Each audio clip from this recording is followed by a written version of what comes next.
Welcome to the Old Guy Bourbon channel. Why do we call it that? Well, because I'm an old guy and that is bourbon. Now, this is the last video I recorded in 2024, but the first video I'm going to upload in 2025. So I want to wish all my subscribers and viewers out there a very happy new year. I hope 2025 is one of the best years of your lives, certainly better than 2024, even if that was great.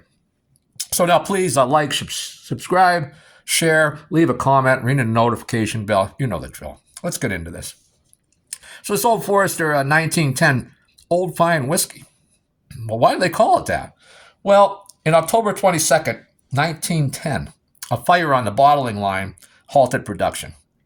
Now, mature whiskey, ready to be bottled, already out of the barrels, into a big giant vat, watered down to proof, blended, all just sitting there, and the line is down for an indeterminate amount of time. They don't know when this bottling line is going to be back up.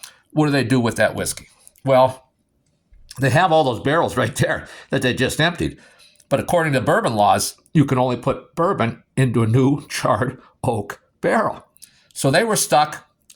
They got all new barrels, charred oak barrels, and put that bourbon in there. Now, so out of necessity, not creativity, they created the first double-barreled bourbon, or twice-barreled, whatever you want to call it. First one ever, out of necessity. So now they got an issue here now. What do they do with this bourbon? Because those barrels are expensive. You know, they're handmade by a cooper. Each barrel very, very expensive, even today. And so they got to recoup some of that cost.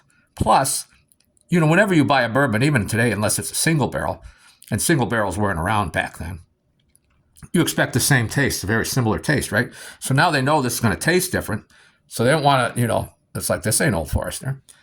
And to recoup some of the costs, so they made this Old Forester Old Fine Whiskey, so they could charge a little more and distinguish itself from the standard Old Forester. Now again, this was entered the barrel at 100 proof, and it's bottled at 93 proof. The malt, excuse me, the mash bill of this one is 72% corn, 18% rye, and 10% malted barley. So let's get into this. Now that is a dark bronze, man. That's a dark bronze. Very nice. On the nose. Now again, this is only 93 proof, but not getting a lot of ethanol on the nose. Getting oak, vanilla, of course. Maybe a little cinnamon, some apricot, and some toffee. Let's take a little sip.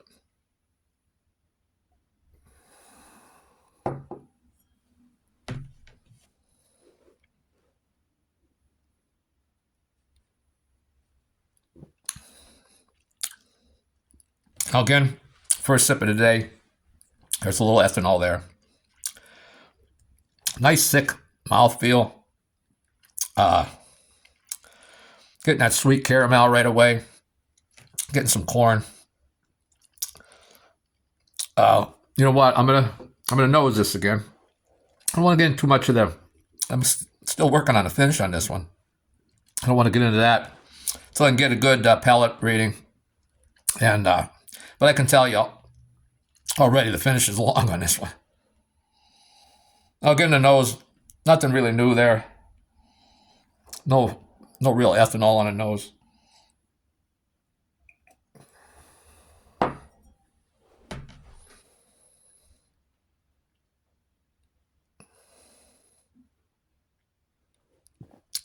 Now this is the fourth and final release in the Whiskey Row series. Now on the palate, man, again, it's sweet. Get that caramel, thick, viscous. Get milk chocolate. Get like a oatmeal raisin cookie. If you like those, getting that.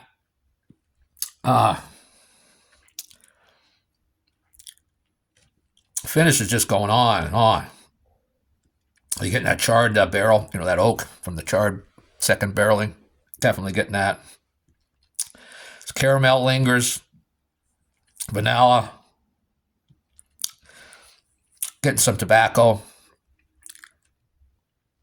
and a little bit of leather. Man, I'll tell you, this is a long finish on this one. Very nice presentation. Now, this is $55 in Pennsylvania. In my previous review, I did the Old Forester 1920. That I think I said was $57 and 115 proof. Now, normally, I'm going to say for $2 more, I'm going to grab that 22 proof, but this is the best. This 1910, in my opinion, and for my palate, and normally I prefer higher proofs, I really do, but I think this one all the way around blows the 1920 out of the water. I was just unimpressed with the 1920. I had it years ago. I liked it. I think something's changed with it. Now, and it just drinks very hot.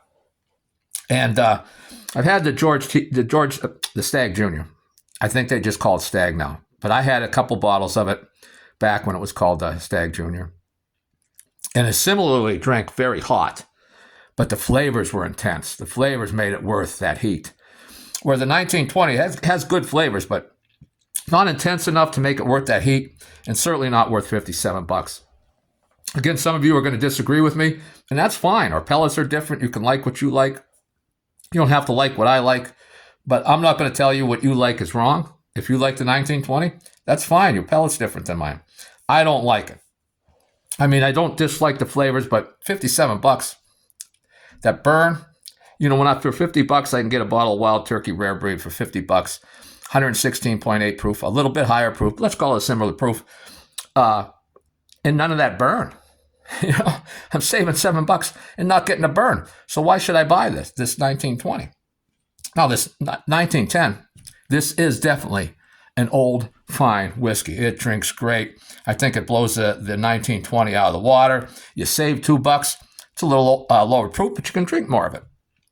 So I would recommend this one, man. I recommend the 1910. I think it's worth every bit of that $55. The finish is intense, long, great mouthfeel, lots of flavors. I mean, I think this one you can sit and sip and even pull out some more flavors. I really, really like this. And that's all I have for today. Cheers. And, if you disagree, go ahead and comment. See you next time.